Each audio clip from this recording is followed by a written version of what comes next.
Good evening. I'm David Hurwitz. I'm a furniture designer and craftsman, and I'm based in Randolph, Vermont. And I've been self-employed furniture maker for the past 20 years, and I'm going to just show you some examples of my work and just kind of talk about my process. And my work is contemporary and sculptural, and so I like to incorporate carving in pretty much everything I do. And I also like to play around with different surfaces and how I treat those surfaces, whether I have hand-carved textures or use of paint or metallic finishes, as in the case of this one. And then I also, sometimes I'll take a design and then do it multiple times, but then reinterpret that design in different ways. So maybe by treating the surfaces differently, using more natural finishes. But I'm in love with wood as a medium. It's this natural living material, and it just kind of blows me away. And you know, it grows on trees. So, and this is a wine cabinet. This is a cherry, and then my design process is very organic, and so I like incorporating curves into pretty much everything I do. And it's just, I don't know, it's just how I think. But then I like to think about how different elements of the design kind of interrelate with each other. Then also the use of negative space, like the open area there on the upper left. And then and how that gives the piece a certain presence. Whether it has a certain lightness, is it dynamic, is it static, is it heavy, you know, all those kind of things. Does it kind of have a sort of a soul of its own? This is a writing desk. It's about 7 feet long from tip to tip. It wraps around you when you're sitting at it. That's walnut with carved ash. And my influences tend to be, you know, some furniture makers, but I also am influenced by sculptors too. That one's actually flipped, but I was looking at a lot of Alexander Calder's work when I designed this about 20 years ago, and he was a huge influence. He and also Osamu Noguchi, sculptor. And also the Flintstones, the Jetsons, too. Can't forget them. Can't leave them out. And this is a chest of drawers. I don't know, is that kind of dark? I can't tell. Wow, okay. And this is it was a chest of drawers that was 2 inches thick on the front, side, and top when I built it. I built the piece first, and then I carved all the surfaces afterwards. So the curves on the drawer fronts have an undercut that become the drawer pulls. And then I do traditional joinery and that sort of thing. So it has hand-cut dovetails. That's a traditional Danish-style drawer slide. It runs on a wooden slide. So sometimes I get kind of lost in the carving. And so that's another one where I kind of was playing around with trying to give it that sort of lightness, sort of feeling of lightness. And I've done those in different woods, different combinations, different sizes. Some as hall tables, some as end tables.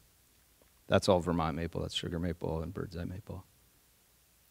And then I've been doing a lot of these mirrors as well, and I do different versions of these, different sizes, different woods. I call these taffy mirrors. And what I was doing here was I was kind of playing around with the concept of I wanted it to feel like this was like wood that you just took and kind of twisted and bent. But this is carved and it's mitered. I've done some with paint as well. And then I was also playing around with the sculptural aspects of mirror itself and working with the concept of the form going out over the glass so then it's reflected in the glass when you look into it. And so taking the mirror to that kind of sculptural place too. That's what I was playing around with. So those have been fun. I do a lot of those.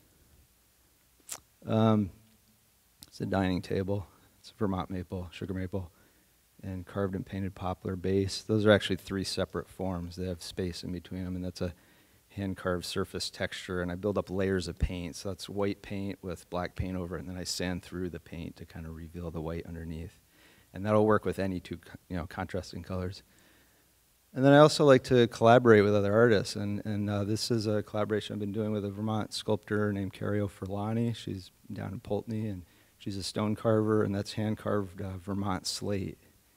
And we've done about 7 pieces together over the years. And that's been a really fun process, kind of bringing these two mediums together. And it pushes both of us into these areas that we probably would never go, because we have to be open to each other's ideas and then also open to these other mediums that we're not familiar with. So it's been really fun. And I've also been collaborating with another artist named Phil Godenschwager, another Vermont artist.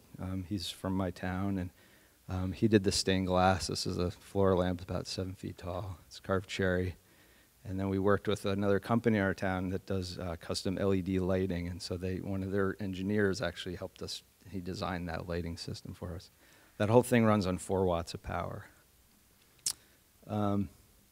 And then I had these clients, and they're in Texas, and they're collectors, and they asked me to design a coat rack, and I had never made a coat rack before, and they gave me full artistic license to do whatever I want. I was like the dream client. So I came up with this, but I wanted it to be really like a wall sculpture, but function. But I didn't want to have like pegs, or hooks. That's what I wanted to steer clear of. So they were happy with it. They liked it, but they liked it so much they didn't want to hang their coats on it. So I don't know if it was really successful in that sense, but. And that's cherry. That's painted cherry. And it's about 4 feet wide. This is an outdoor bench that I did for the Montshire Museum of Science in Norwich, Vermont, and it's carved white oak, and the oak came from a sawmill right near the museum, and it's on their woodland garden path. And actually, Rolf did a bench as well. That was a part of that project. It was 5 furniture makers, and it was done through Frog Hollow. This is my most recent piece I just finished a few weeks ago. This is in an exhibit up at Helen Day Art Center. It's there through April, and that's carved FSC cherry, it's sustainable cherry, and curly Vermont maple. And I think that's it. So thank you.